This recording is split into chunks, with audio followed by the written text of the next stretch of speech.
You've been sick 3 times since October, maybe 4. The toddler brings something home, you get it, and it lasts twice as long as anybody in the house. And just as it lifts, here comes the next one. And somewhere in there, you just started saying, my immunity just isn't there since the baby came. I need you to hear me. Your immunity is not shot.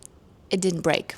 It's not weaker than before you had children. Today we're talking about why you catch every single thing and 5 free things that you can do to change it. No supplement, no cooking, nothing you need to buy. So the common belief is that immunity is about the input.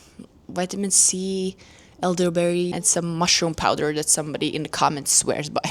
That you're getting sick because you're missing something, that you should add something. But as a nutrition student and a woman who spent the last 2 years and embarrassing amount of money proving that the hard way, I'm here to tell you the opposite. You don't have an immunity deficiency. You have an immunity workforce that hasn't been paid in months.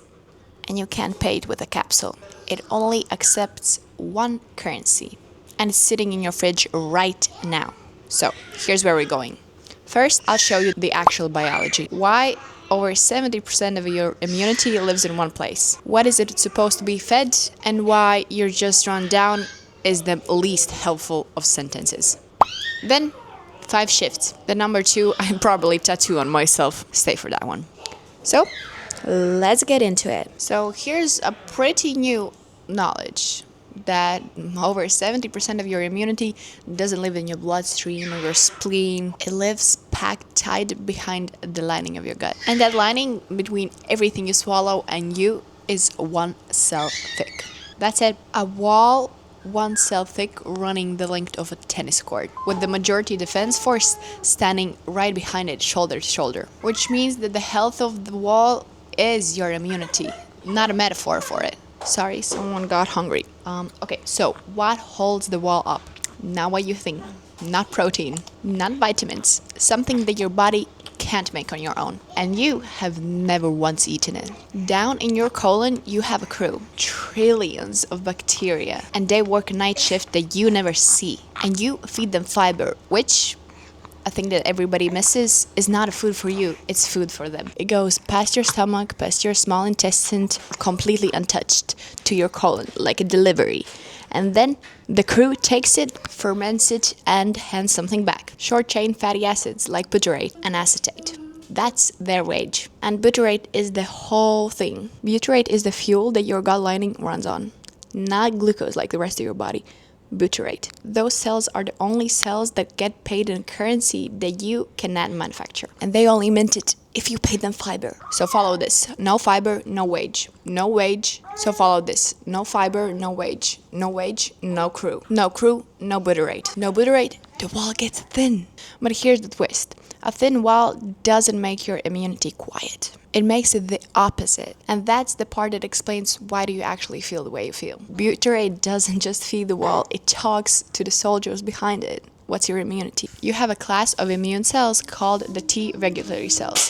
Think of them as police officers saying stand down. This is a cucumber, it's not an invader. They're the off switch. They are the reason why your immune system isn't attacking your own breakfast. And butyrate is one of the signals that create those cells. Short-chain fatty acids are quite literally the reason why this happens. How your gut tells your immune system to stand down. So I hope that this explains why you might not be immunocompromised, you're just exhausted. It hasn't been failing to fight, it just doesn't have enough wage. Look at what the last year actually did to your night shift. You very likely had antibiotics lately. Those clear the crew. You came home and you started eating food for survival. The food that you can hold in one hand while you have a baby on your hip. The bar, the crackers, coffee counts as lunch. Every one of those foods has been engineered for you to very easily digest it, which is exactly saying like there's nothing left for the crew to eat. Our great grandmothers didn't just eat whole foods, they ate their food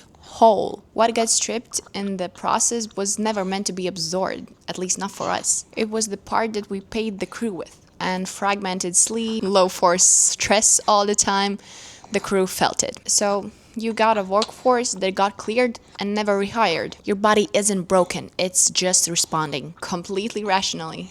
to what has been available to it, which is close to nothing. Okay, I know, trying to manage a newborn and trying to learn how to feed your microbiome is more than a job than you asked for. So I made you the shortest possible version. So now you know the why, let's get into the how. Put your hands in something alive. The first one isn't food at all. And I'm putting it first for a purpose. Because it's the one that nobody tells you about. Those T cells that I talked about before, the stand-down officers. You don't only build them from the inside. You build them with the contact with the living, messy outside world. In one daycare study, Finnish kindergartens actually swapped their sterile gravel floors for just mud. Saw measure shifts in children's immunity in just 1 month. More of the calming signals, less of the alarm. Okay, so what do you actually have to do? Put your hands in the mud. Put your hands in soil.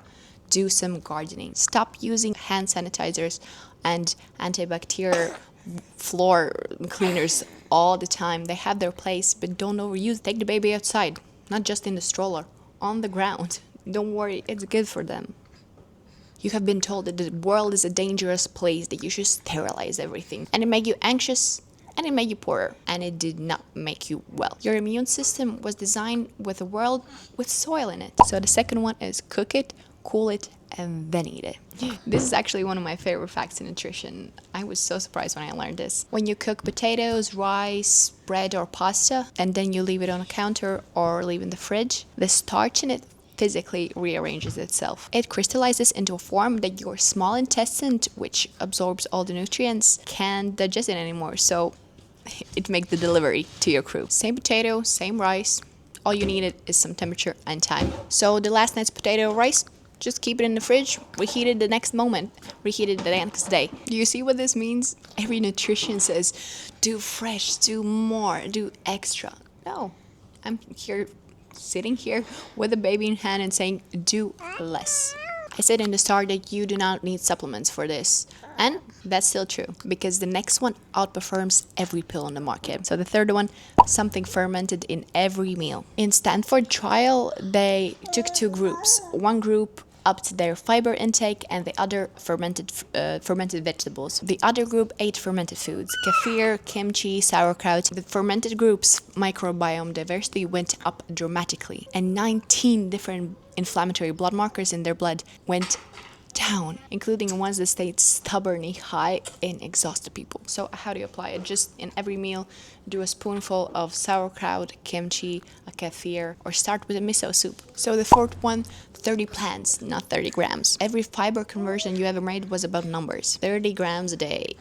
And you tried, and it felt like a chore, and it didn't stick. Here's what the research about microbiome diversity actually points at. And it's not the number, it's the count of different plants. People eating 30 or more different plants a week have meaningfully more diverse microbiome, even than people who ate 10 different plants, but around the same grams. It's not 30 vegetables, herbs count, spices count, seeds count, different colors of the same vegetable count.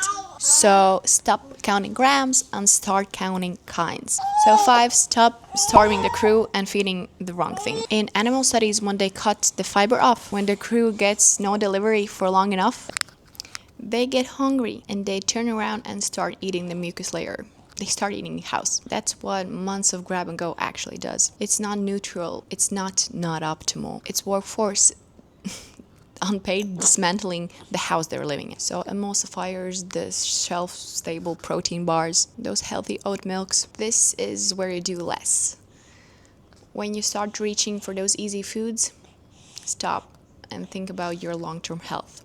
If you want those easy foods that you can still grab and go and keep feeding your gut, watch this video. Change is a symptom of ease, not force. You're not going to out-discipline a 3 a.m. crash with 4 hours of sleep. Nobody can. You're not weak. So don't fight it. Design around it. Put the right things where your hands already go. You came here thinking that your body broke when you gave birth to the baby. It didn't. You're just not paying it enough. And please, don't do all 5 of my tips. Pick one. Start with one. You are already a good mom, especially if you're watching this at 11 p.m. with the baby on your hand. You don't need a product. You don't need a process. You need a fridge and a few days. So tell me, what is the one thing in your fridge what you're going to eat cold tomorrow? And if this made you feel a little bit, less broken and lonely, please subscribe. Bye.